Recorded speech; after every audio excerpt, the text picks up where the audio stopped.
Hello everyone, my name is Shubham Srivastava. Welcome to my YouTube channel SVM civil online.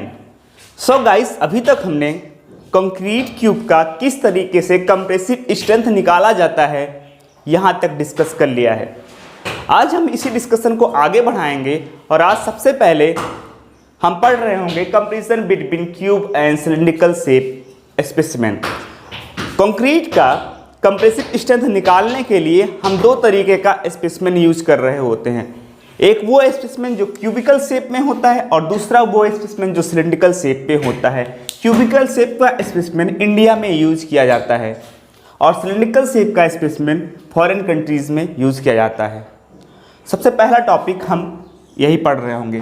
इस topic को cover करने के बाद जो सेकंड टॉपिक होगा वो होगा stress strain diagram of concrete under the case of compression. इस टॉपिक से हमें बहुत ही इंपॉर्टेंट रिजल्ट मिलेगा। किस तरीके से ग्रेड ऑफ कंक्रीट बढ़ाने पर ब्रिटलनेस पर क्या इफेक्ट पड़ता है, कंक्रीट की डक्टिलिटी पर क्या इफेक्ट करता है, मॉडुलस ऑफ इलास्टिसिटी पर क्या इफेक्ट पड़ रहा होता है, वो चीज़ भी इसी टॉपिक के अंदर हम डिस्कस करने वाले हैं। तीसरा टॉपिक जो हम लेके आए हैं, जो सबसे मोस्ट इंपॉर्टेंट टॉपिक है, characteristic compressive strength of cube. हम कंक्रीट क्यूब का कैरेक्टरिस्टिक कंप्रेसिव स्ट्रेंथ निकालना सीख रहे होंगे, जिस क्यूब की size 150 mm into 150 mm into 150 mm था। ठीक है, उसके बाद ये वाला रिलेशन डेवलप कर रहे होंगे with the help of beta distribution curve. So guys, आज का लेक्चर बहुत ज़्यादा इंफॉर्मेटिव और बहुत ज़्यादा इंपॉर्टेंट होने वाला है गेट, ESC और सेमेस्टर एग्जामिनेशन के लिए भी। सो स्टार्ट करते हैं। सबसे पहला topic comparison between cube and cylindrical shape specimen. जैसा कि हमने बताया कि कंप्रेशन टेस्ट करने के लिए कंक्रीट का हम दो तरीके का स्पेसिमेन बना सकते हैं। एक तो वो वाला स्पेसिमेन जो क्यूबिकल शेप का हो और दूसरा वो वाला स्पेसिमेन जो सिलिंड्रिकल शेप का हो। Specimen means single cube. Specimen means अगर कोई बोले स्पेसिमेन क्या है तो वो सिंगल क्यूब हो सकता है या सिंगल सिलेंडर हो सकता है, बट हमको सिंगल ही लेके चलना है। अगर एक वन नोज में होगा तो इसे स्पेसिमेन बोलेंगे। यहाँ तक बात क्लियर रखिए, ठीक है। अब क्या कर रहे हैं कि हम देखते हैं कि कंप्रेशन टेस्ट करने के लिए या तो हम क्यूबिकल शेप का स्पेसिमेन बनाएं या तो सिलेंड्रिकल शेप का स्पेसिमेन बनाएं, बट हमारे इंडिया में क्यूबिकल शेप का स्पेसिमेन यूज किया जाता है और फॉरेन कंट्री में सिलेंड्रिकल शेप का स्पेसिमेन यूज किया जाता है। तो यहाँ पे एक क्वेश्चन अराइज होता है कि दोनों में क्या अंतर है। आज उसी टॉपिक को सबसे पहले मैं डिस्कस करने जा रहा हूँ। हम मान के चलते हैं कि यहाँ पे एक क्यूबिकल शेप का स्पेसिमेन है। ये एक क्यूबिकल शेप का स्पेसिमेन है।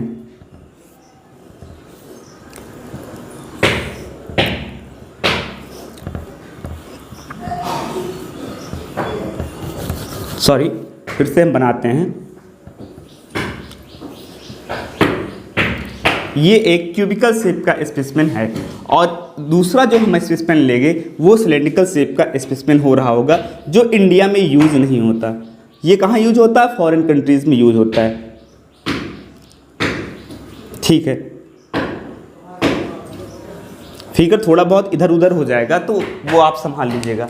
अगर हम बताएं तो ये जो हमने क्यूब यूज किया था, इस क्यूब का क्या साइज़ था, तो आप भली बात जानते होंगे कि इस क्यूब की साइज़ जो थी वो था 150 mm into 150 mm into 150 mm।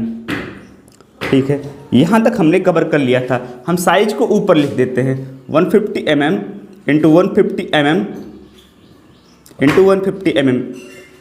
Size of cube भी कई बार ऑब्जेक्टिव क्वेश्चन के फॉर्म में पूछा जाता है। ठीक है, अब अगर हम सिलिंड्रिकल शेप के स्पेसिमेन की साइज़ की बात करें तो इसकी साइज़ कुछ इस तरीके से होगी गाइस।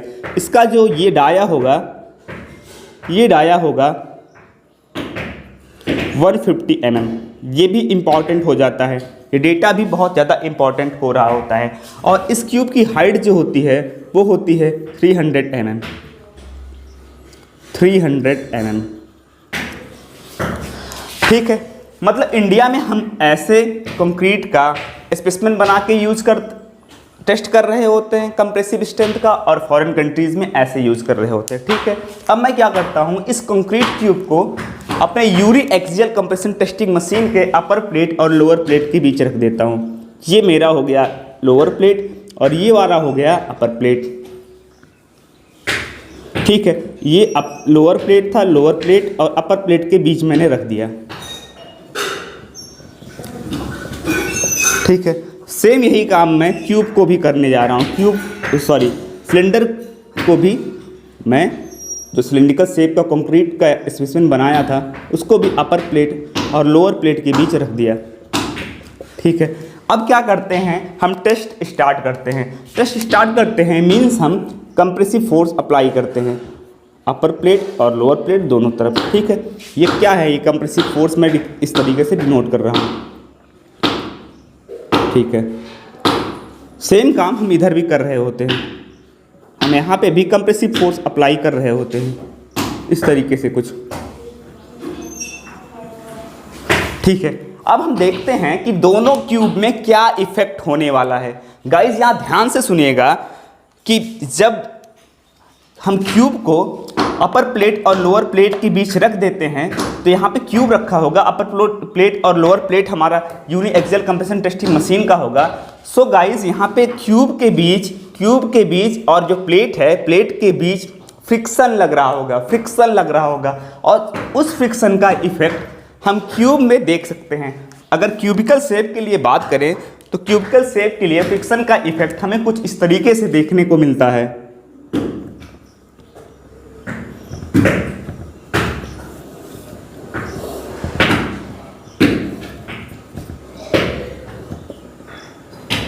जिसे मैं डॉटेड लाइन से दिखा रहा हूं, मतलब ये जो एरिया मैं दिखा रहा हूं इस एरिया पे फ्रिक्शन का इफेक्ट देखने को मिलेगा। ये एरिया जो मैं हैच करके दिखा रहा हूँ इस एरिया पे फ्रिक्शन का इफेक्ट देखने को मिलेगा। सो इस चीज़ को हम लिख देते हैं कि area affected by friction, area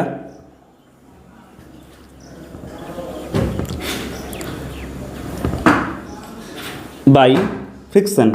ठीक है, यहाँ पे इतना बात समझ में आ गया। अब सेम यही चीज़ हम एनालाइज करते हैं सिलिंड्रिकल शेप के स्पेसिमेन के साथ। ठीक है, जब सिलिंड्रिकल शेप के स्पेसिमेन में हमने इसका एनालिसिस किया तो हमें कुछ इस तरीके से फ्रिक्शन का इफेक्ट देखने को मिल रहा था। इस पूरे एरिया पे फ्रिक्शन का इफेक्ट देखने को मिल रहा था जिसे मैं हैच करके दिखा रहा हूँ। ठीक है,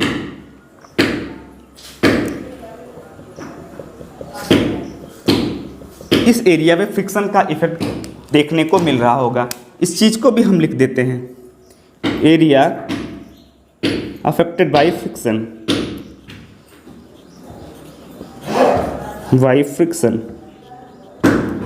अब गाइस बहुत ध्यान से देखिएगा, आपको एक चीज़ देखने को मिल रहा होगा कि जो हमारा क्यूबिकल शेप का स्पेसिमेन है, जो हमारा क्यूब है उसमें ज़्यादा एरिया फ्रिक्शन के इफेक्ट में आ रहा है और सिलिंड्रिकल शेप का जो स्पेसिमेन है उसमें एज कंपेयर टू क्यूब कम एरिया फ्रिक्शन के इफेक्ट में आ रहा है। मतलब यहाँ फ्रिक्शन का इफेक्ट कम होगा एज कंपेयर टू क्यूब। इतनी बात क्लियर हो गई। अब जब इतनी बात क्लियर हो गई तो यहाँ से हमें क्या रिजल्ट हमारे सामने आता है वो हम डिस्कस करने वाले हैं। देखिए गाइस, अगर हम बात करें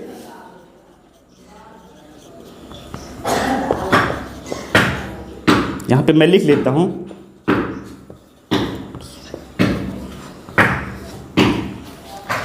अब हमको देखने को मिलता है कि जब फ्रिक्शन का इफेक्ट यहाँ पे ज़्यादा आ रहा है क्यूब में तो इसके मतलब ये होगा कि जो क्यूब का टेस्ट रिजल्ट होगा वो क्लोजर नहीं होगा, वो रिजल्ट एप्रोप्रिएट नहीं होगा as compare to cylindrical shape specimen compressive strength result. मतलब जो सिलिंड्रिकल शेप का स्पेसिमेन होगा वो ज़्यादा क्लोजर रिजल्ट दे रहा होगा कंप्रेसिव स्ट्रेंथ का as compare to cubical shape specimen. ठीक है, तो इसीलिए मैंने लिखा कि व्हाट शुड यूज़, हम क्या यूज़ कर रहे हैं, हम इंडिया में यूज़ कर रहे हैं क्यूब। ठीक है, क्यूब यूज़ कर रहे हैं और सिलेंडर को यूज़ नहीं कर रहे हैं। ठीक है, इसको यूज़ नहीं कर रहे हैं। और व्हाट शुड बी यूज़, क्या यूज़ करना और क्या यूज़ होना चाहिए, व्हाट शुड यूज़, अगर बात करें कि क्या हमें यूज़ करना चाहिए तो हमको सिलेंडर यूज़ करना चाहिए। क्यों यूज़ करना चाहिए? क्योंकि यहाँ पे फ्रिक्शन का इफेक्ट कम होता है तो इससे जो डेटा मिलता है वो मोस्ट एप्रोप्रिएट होता है, वो क्लोजर होता है। ठीक है,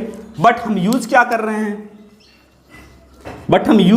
हैं, हम यूज़ इंडिया में कर रहे हैं। यहाँ पे लिख देता हूँ, यूज़ हम इंडिया में कर रहे हैं क्यूब, हम क्यूब को इंडिया में यूज़ कर रहे होते हैं। बहुत ही लंबे टाइम से हम क्यूब के थ्रू ही कंप्रेसिव स्ट्रेंथ निकाल रहे होते हैं। तो इस तरीके से क्यूबिकल शेप और सिलिंड्रिकल शेप के स्पेसिफिन में जब हम कंप्रेसिव फोर्स लगाते हैं, जब कंप्रेशन टेस्टिंग मशीन में अपर प्लेट और लोअर प्लेट के बीच रखते हैं, तो किस तरीके से फ्रिक्शन का इफेक्ट हो रहा होगा वो मैंने आपको बता दिया।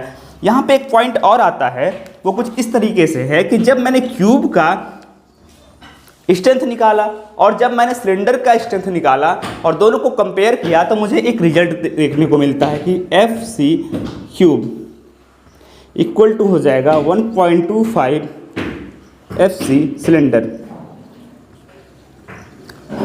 ये लगभग इक्वल हो रहा होता है, ये लगभग इक्वल हो रहा होता है। सो इस डेटा को भी आप कंपटीशन पॉइंट ऑफ व्यू से याद रखिएगा। आपके इंटरव्यू में पूछा जाता है कि किसमें फ्रिक्शन का इफेक्ट ज़्यादा होता है, क्यूब में फ्रिक्शन का इफेक्ट ज़्यादा होता है, कौन सा डेटा क्लोजर होता है, एप्रोप्रिएट होता है। सिलेंडर का डेटा जो होता है, यहाँ से कंप्रेसिव स्ट्रेंथ का जो डेटा आता है वो क्लोजर होता है, एप्रोप्रिएट होता है, क्योंकि यहाँ फ्रिक्शन का इफेक्ट लगभग निग्लेजिबल हो रहा होता है। सो गाइज, ये पहला टॉपिक मैंने शायद अच्छे से डिस्कस कर दिया है। ये टॉपिक आपको समझ में आ गया होगा। अब हम स्टार्ट करते हैं अपना next topic, stress strain diagram of concrete under compression. जो सेकंड टॉपिक हम पढ़ रहे होंगे, stress strain diagram of concrete under compression. सबसे मोस्ट इंपॉर्टेंट यहाँ पे मैंने लिख रखा है कि ये कर्व हम पढ़ने जा रहे हैं, ये डायग्राम हम पढ़ने जा रहे हैं इन केस ऑफ कंप्रेशन के लिए पढ़ने जा रहे हैं। हमारे इंडियन स्टैंडर्ड कोड में स्ट्रेस स्ट्रेन का डायग्राम दे रखा है कुछ इस तरीके से। ये इंडियन स्टैंडर्ड कोड में जो दे रखा है वो फ्लेक्सर के लिए है, ठीक है। तो दोनों में कंफ्यूज होने की ज़रूरत नहीं है, क्योंकि ये फ्लेक्सर के लिए दे रखा है इंडियन स्टैंडर्ड कोड में, बट मैं कंप्रेशन के लिए बताने जा रहा हूँ। क्यों बताने जा रहा हूँ? क्योंकि यहाँ से बहुत ही इंपॉर्टेंट हमको टेस्ट रिजल्ट मिल रहे होते हैं, एक्सपेरिमेंटल रिजल्ट मिल रहे होते हैं। अगर हम अलग अलग ग्रेड ऑफ कंक्रीट के लिए स्ट्रेस स्ट्रेन डायग्राम बनाते हैं तो कुछ इस तरीके से मुझे अलग अलग ग्रेड ऑफ कंक्रीट के लिए ग्राफ मिल रहा होता है। M20 के लिए मैंने पहला ये ग्राफ बना रखा है, M30 के लिए ये ग्राफ कुछ इस तरीके से मिल रहा होता है, M40 के लिए कुछ इस तरीके से मिल रहा होता है। ये सारे ग्राफ एक्सपेरिमेंटल है, ठीक है। अब मैं one by one in curve का एनालिसिस करता हूँ। अगर आप देखें, ये कर्व कुछ इस शेप में बना हुआ है, कुछ इस शेप में बना हुआ है। इट मीन्स पहले ये स्ट्रेट है बट बाद में जाके पैराबोलिक हो जा रहा है। तो सबसे पहला पॉइंट यही है। सबसे पहले पॉइंट को मैं लिख लेता हूँ। ये शुरू में तो लीनियर है बट बाद में ये कर्व कैसा हो जा रहा है? पैराबोलिक हो जा रहा है, पैराबोलिक इन शेप हो जा रहा है, ठीक है। पहला पॉइंट ये हो गया। उसके बाद क्या मुझे देखने को मिलता है कि जैसे जैसे मैं ग्रेड ऑफ कंक्रीट बढ़ाता हूँ इस कर्व का स्लोप बढ़ता है। सो वन बाय वन इन्हीं पॉइंट को हम लिख लेते हैं। सबसे पहला पॉइंट जो होगा वो ये होगा कि ये कर्व नॉन लीनियर कर्व है, नॉन लीनियर ओवरऑल कर्व है। क्यों ऐसा है? कि पहले तो लीनियर है बट बाद में पैराबोलिक हो जा रहा है। तो overall stress strain diagram of concrete under compression is non linear. Second point क्या है उसकी तरफ आते हैं। हमने देखा जैसे ही हम ग्रेड ऑफ कंक्रीट बढ़ा रहे हैं, M20 के लिए ये था, M30 के लिए ये हुआ, M40 के लिए ये हुआ। जैसे हम ग्रेड ऑफ कंक्रीट बढ़ा रहे हैं स्ट्रेस स्ट्रेन डायग्राम का स्लोप बढ़ता जा रहा है। स्ट्रेस स्ट्रेन डायग्राम का जो स्लोप होता है वो मॉडुलस ऑफ इलास्टिसिटी को रिप्रेजेंट कर रहा होता है। सो इस पॉइंट को लिखते हैं कि जैसे हम ग्रेड ऑफ कंक्रीट बढ़ाएंगे, ग्रेड ऑफ कंक्रीट बहुत ही इंपॉर्टेंट पॉइंट है, जैसे हम बढ़ा रहे होंगे वैसे ही कंक्रीट का मॉडुलस ऑफ इलास्टिसिटी बढ़ रहा होगा, मॉडुलस ऑफ इलास्टिसिटी बढ़ रहा होगा, मॉडुलस ऑफ इलास्टिसिटी इंक्रीज कर रहा होगा। मतलब अगर हम बात करें modulus of elasticity M20 grade का तो वो ग्रेटर होगा modulus of elasticity M30 grade और modulus of elasticity M40 grade से। कुछ इस तरीके से हमें मॉडुलस ऑफ इलास्टिसिटी में अगर देखें रिलेशन तो मिल रहा होगा, ठीक है। अब हम देखते हैं तीसरा पॉइंट क्या हमारे सामने आता है, उसके बारे में डिस्कस करते हैं।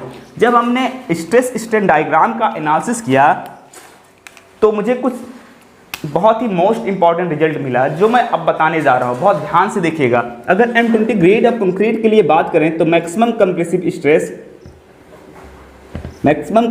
स्ट्रेस कहीं यहाँ आके अगर हो रहा होगा, इस जगह अकर हो रहा होगा।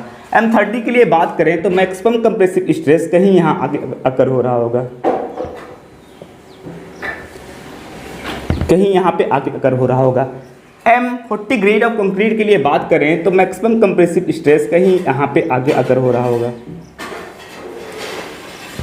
ठीक है, अब मैं क्या कर रहा हूँ, इस लाइन को अगर बढ़ा दूँ, इन तीनों पॉइंट को, यहाँ पे जो तीनों पॉइंट है इनको अगर मैं एक लाइन के थ्रू ऐड करता हूँ तो मुझे ये लाइन कहीं यहाँ पे जाके स्ट्रेन वाली एक्सिस को, एक्स एक्सिस को कट कर रहा होगा। यहाँ पे स्ट्रेन की जो वैल्यू होती है वो बहुत इंपॉर्टेंट होती है, उसको हमें याद रखना होता है। उसकी वैल्यू होती है 0.002।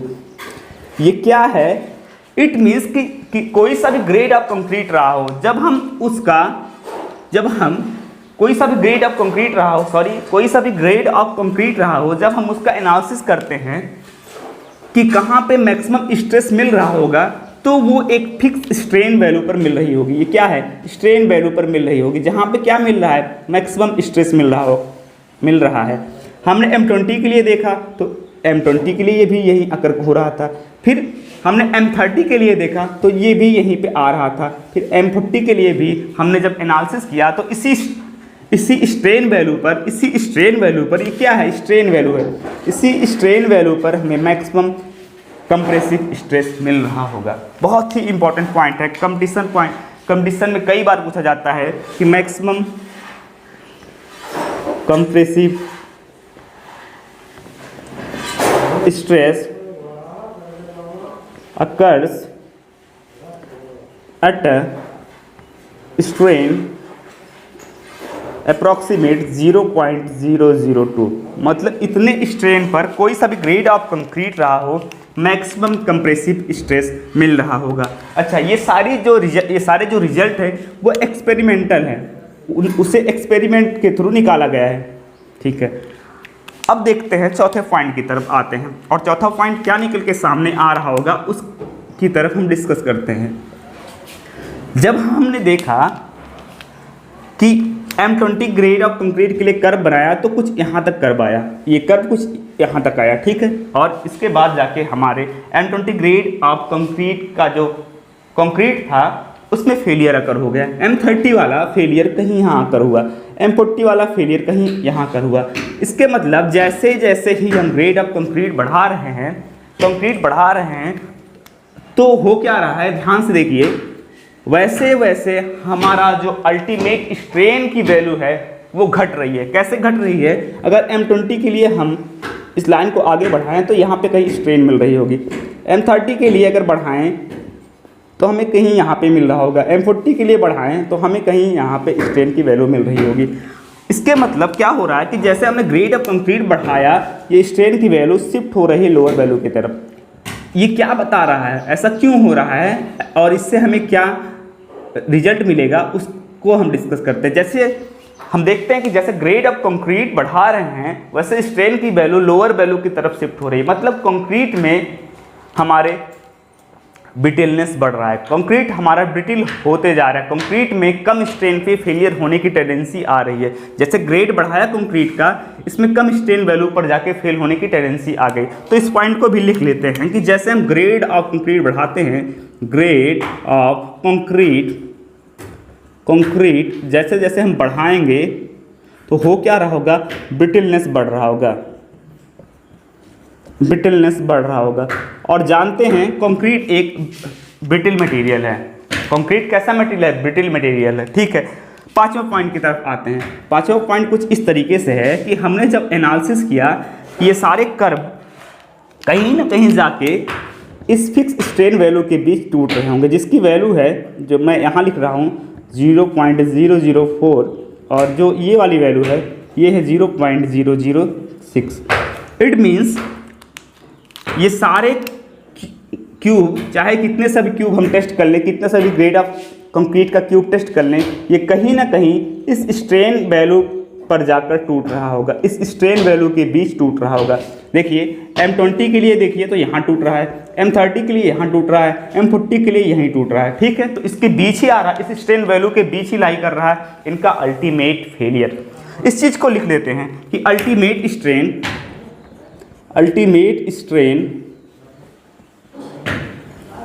lies between 0.004 to 0.006। यहाँ तक समझ में आ चुका होगा। ये सारे डेटा जो हैं ये एक्सपेरिमेंटल हैं, इतना चीज़ समझ में आ चुका है। अब यहाँ पे एक क्वेश्चन अराइज होता है कि हमने स्ट्रेस को वाई एक्सिस पे और स्ट्रेन को एक्स एक्सिस पर क्यों लिया। देखिए सॉन्ग में भी हम इसके बारे में डिस्कशन कर रहे होते हैं, बट यहाँ पे मैं बहुत ही कम टाइम में इस चीज़ को बताता हूँ। स्ट्रेस को हम मेजर नहीं कर सकते। स्ट्रेस इंटरनल रिस्पॉन्स होता है। क्यों डेवलप होता है? जब स्ट्रेन अप्लाई किया जाता है, जब स्ट्रेन डिफॉर्मेशन लाने का प्रयास किया जाता है तो उसको रजिस्ट करने के लिए मटेरियल इंटरनल स्ट्रेस डेवलप कर रहा होता है। मतलब हम स्ट्रेन नाप सकते हैं और स्ट्रेस को मेजर नहीं कर सकते। इसीलिए जिस पैरामीटर को हम मेजर कर सकते हैं उस एक्स एक्सिस पर लेते हैं और उस पैरामीटर पर डिपेंड कर रहा होता है वाई एक्सिस पर दिया गया पैरामीटर। मतलब स्ट्रेन पर डिपेंड कर रहा होता है कितना स्ट्रेस आने वाला है। इस बात को मैं समझाता हूँ। मान लीजिए ये हाथ है मेरा, मैं इसके थ्रू यहाँ पे स्ट्रेन लगा रहा हूँ। अब क्या हो रहा है कि जितना ज़्यादा मैं स्ट्रेन लगाऊंगा उतना ज़्यादा ही मुझे इंटरनल रिस्पॉन्स मिल रहा होगा, उतनी ज़्यादा फीलिंग आ रही होगी कि इतना ज़्यादा फोर्स लग रहा है।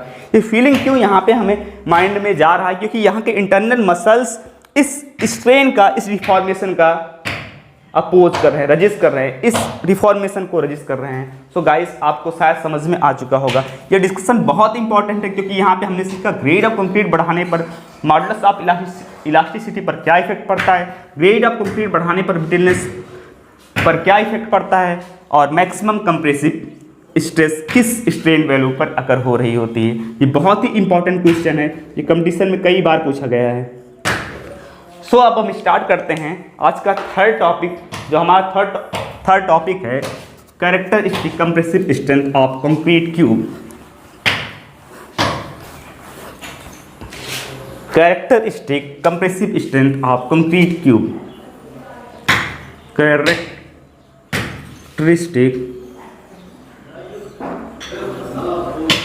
Compressive strength of cube. Cube का कैरेक्टरिस्टिक कंप्रेसिव स्ट्रेंथ क्या होता है उसके बारे में डिस्कस करने जा रहे हैं। हमने देखा कि कैरेक्टरिस्टिक कंप्रेसिव स्ट्रेंथ निकालने के लिए सबसे पहले हमें मालूम होना चाहिए कि कंप्रेसिव स्ट्रेंथ क्या है।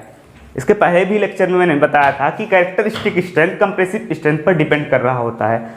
सो कैरेक्टरिस्टिक स्ट्रेंथ निकालना है हमें कंक्रीट क्यूब का, तो इसके लिए हमें ढेर सारी क्यूब का टेस्ट परफॉर्म करना होगा, कंप्रेसिव स्ट्रेंथ टेस्ट परफॉर्म करना होगा। कितने नंबर ऑफ क्यूब का टेस्ट परफॉर्म करना होगा वो हम इसके बाद वाले लेक्चर में डिस्कस कर रहे होंगे। सो गाइस अगर हम देखें कैरेक्टरिस्टिक का डिफिनीशन किस तरीके से दिया गया है, कैरेक्टरिस्टिक कंप्रेसिव स्ट्रेंथ का डिफिनीशन किस तरीके से दिया गया है हमारे कोड में, जिसे हम FCK से डिनोट कर रहे होते हैं, तो हमारा कोड बोलता है कि it is the strength, it is the strength, ये स्ट्रेंथ की वैल्यू है below which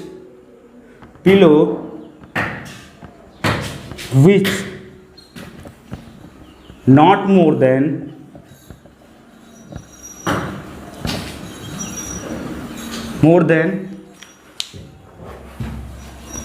5% test results are expected to fail.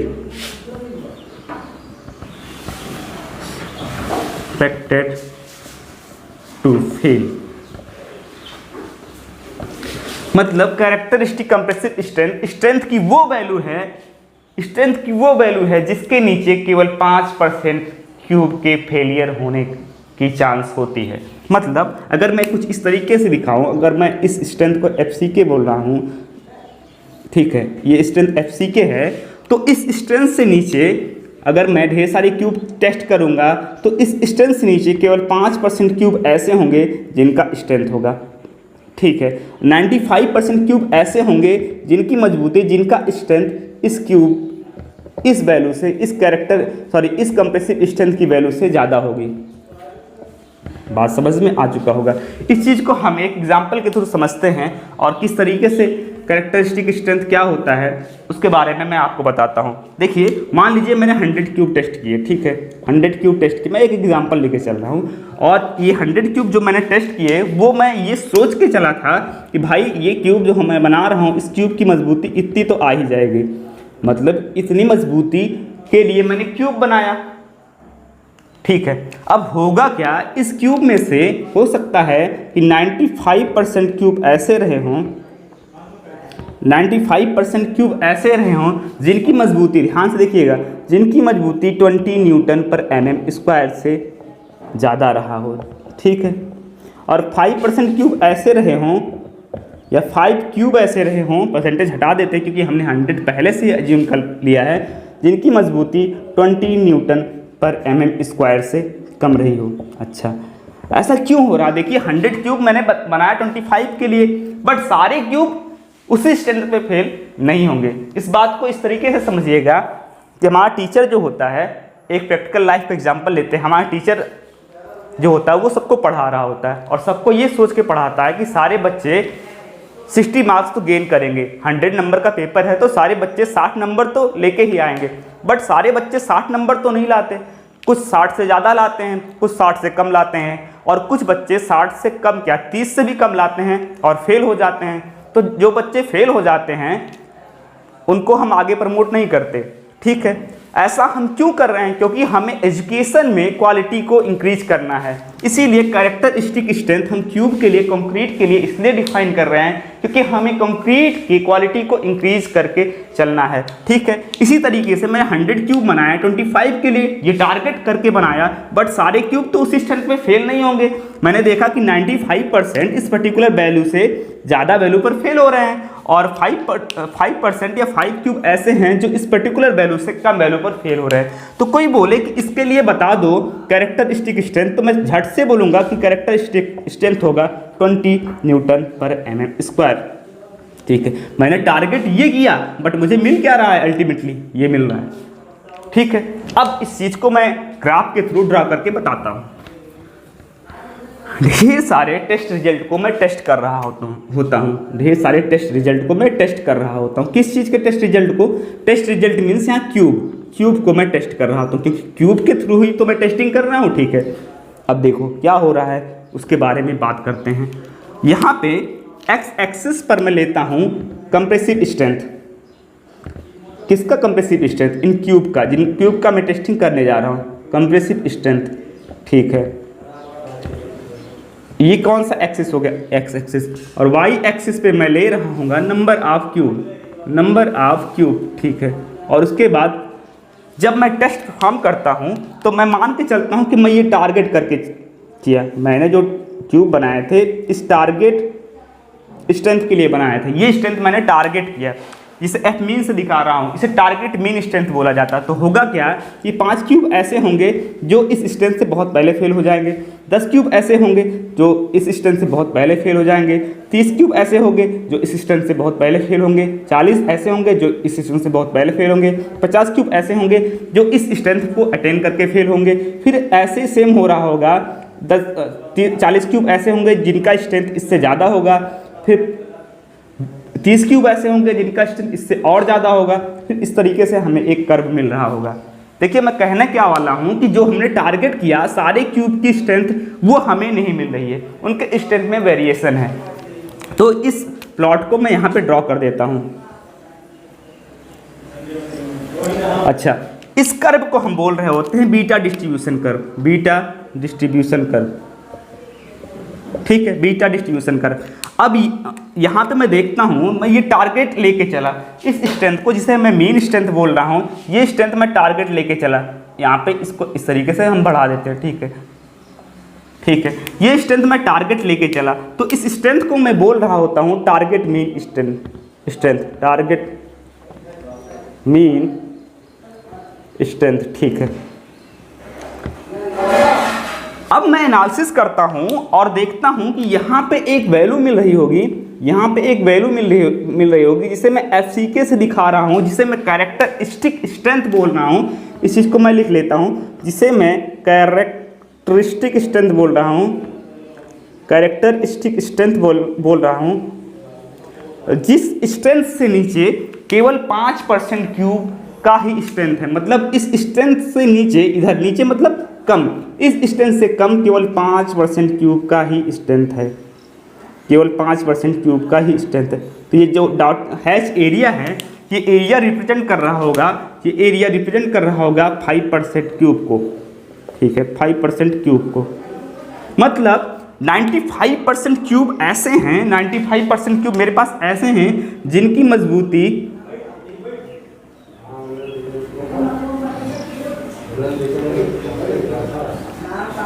ये क्या रिप्रेजेंट कर रहा है 95% क्यूब को।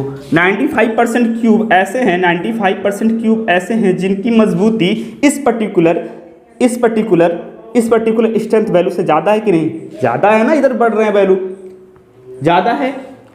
तो हमें समझ में आता है कि भाई साहब कैरेक्टरिस्टिक स्ट्रेंथ वो स्ट्रेंथ है जिसके नीचे केवल और केवल 5% क्यूब का ही स्ट्रेंथ होता है। अब मैं क्या करता हूँ, इसके बीच रिलेशन डेवलप करता हूँ, एफ सी के एफ मीन और जो यहाँ पे रिलेशन होगा वो ध्यान से आप देखिएगा। अब यहाँ पे 0 0 था, अगर ये एक्स एक्सिस पे हम बात कर रहे हैं, यहाँ पे 0 0 था, यहाँ से लेके यहाँ तक का जो डिस्टेंस होगा, ये वाला डिस्टेंस होगा, उसे मैं एफ मीन बोल रहा हूँगा, ठीक है। और यहाँ से यहाँ तक का डिस्टेंस जो बोल रहा हूँगा उसे एफ सी के बोल रहा हूँगा, ठीक है। जब मैं मैथमेटिकल एनालिसिस परफॉर्म करता हूँ तो मुझे समझ में आता है यहाँ से यहाँ तक की दूरी जो होती है उसे k इंटू एस बोला जाता है। k और s क्या है वो अभी हम बाद में बता रहे होंगे, डिस्कस कर रहे होंगे। अभी हम बस रिलेशन लिख लेते हैं कि एफ मीन जो होगी वो एफ मीन की जो वैल्यू होगी वो एफ सी के प्लस के इंटू एस होगा, बिल्कुल समझ में आ रहा है। एफ मीन जो होगा एफ सी के प्लस के इंटू एस होगा, ठीक है। ये रिलेशन यहाँ से हमको मिल गया। अब मैं क्या करता हूँ, इधर वाला सब कुछ हटा देता हूँ, ठीक है, मैंने हटा दिया। अब मैं इस रिलेशन को इस तरीके से अरेंज कर लेता हूँ कि एफ सी के इक्वल टू हो जाएगा एफ मीन माइनस के इंटू एस, ठीक है। इस रिलेशन को हमेशा याद रखिएगा। एफ सी के क्या है, एफ सी के है कैरेक्टरिस्टिक स्ट्रेंथ। एफ सी के क्या है, characteristic strength,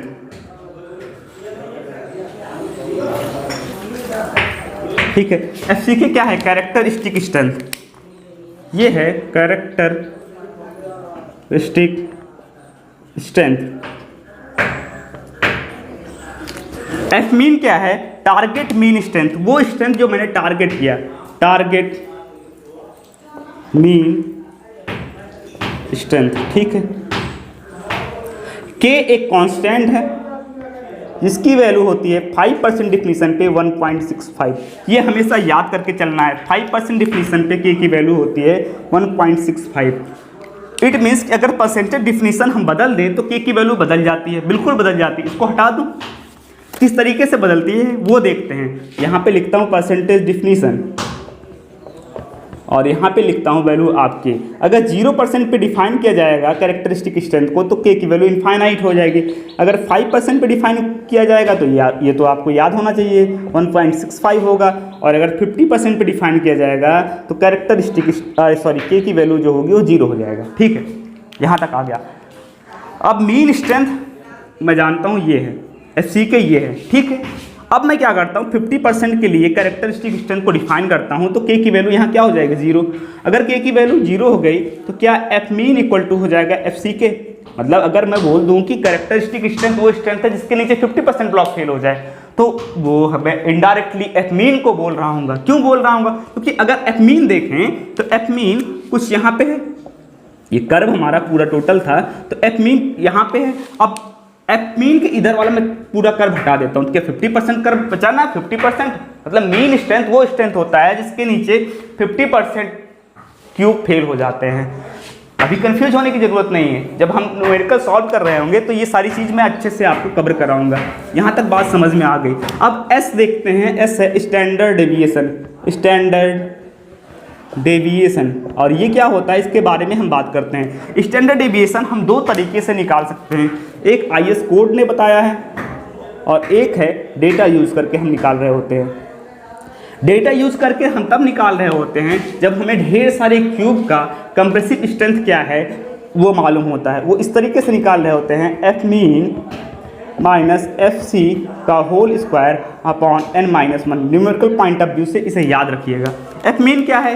target mean strength. ये कैसे निकालते हैं? मीन कैसे निकालते हैं? सम ऑफ डेटा, मतलब पहले क्यूब का स्ट्रेंथ, दूसरे क्यूब का स्ट्रेंथ, तीसरे क्यूब का स्ट्रेंथ, अगर n क्यूब हो dot dot n upon n। Mean ऐसे ही निकालते हैं ना, ठीक है।